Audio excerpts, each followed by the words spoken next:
Governo aprova projeto de decreto-lei regime jurídico para a gestão e utilização de bens imóveis do domínio público no privado estado-uniano.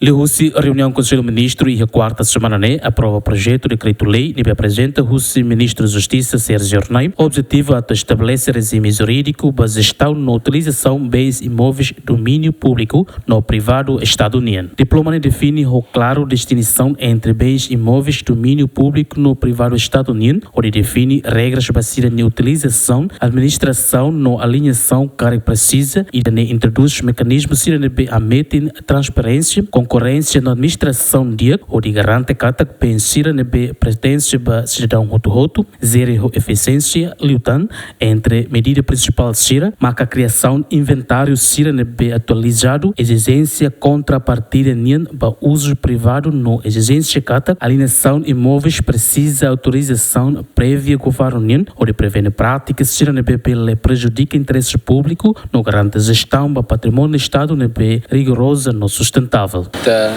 A moço tem diploma ida, deve colher com o regime jurídico domínio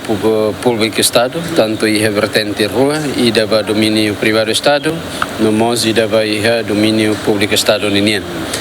Kata que o decreto lei da bele halo harmonização vai a lei estruturante balo, o decreto lei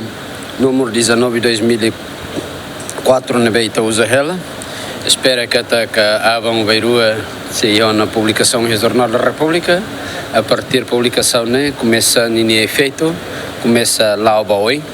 aplicação da lei da neném. Lei da contribui talvez o insama que também regulariza vai a situação tolo, ida que é importante, ida e tanto o reconhecimento vai a raio domínio privado Estado, onde não nem também atribui vai a cidadão sira quando tanto nacional internacional vai a residência,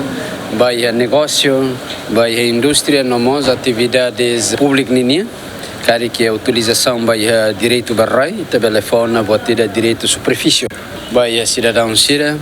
tanto nacional como estrangeiro, ali é setor privado. Neve a minha cooperação ida tem a Câmara Comércio e Indústria, nessa parceiro ida, que foi importância fosse para ser e hoje e o Conselho Ministro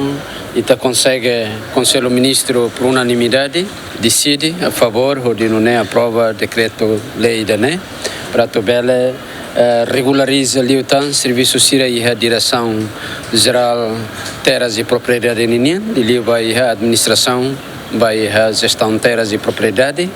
e a domínio privado Estado, no MOS vai a domínio público Estado União. E a Soromuto, Conselho Ministro no MOS, delibera onde autoriza a Ministra de Finanças a autoriza isenção para pagamento de imposto, taxa, direito aduaneiro no imposição ciracelo e a âmbito construção dormitório meninas canocianas no Capela Ida Iadili, projeto IDNB financia toma com a agência Emirados Ajuda Internacional, os Emirados Árabes Unidos. Decidimos pagamento para encargo fiscal no aduaneiro nebe relaciona com construção, os albergue nebe temiona e meninas canocianas nianaran. Aderet Ximenes, bem-vindas Ximenes, Gemen.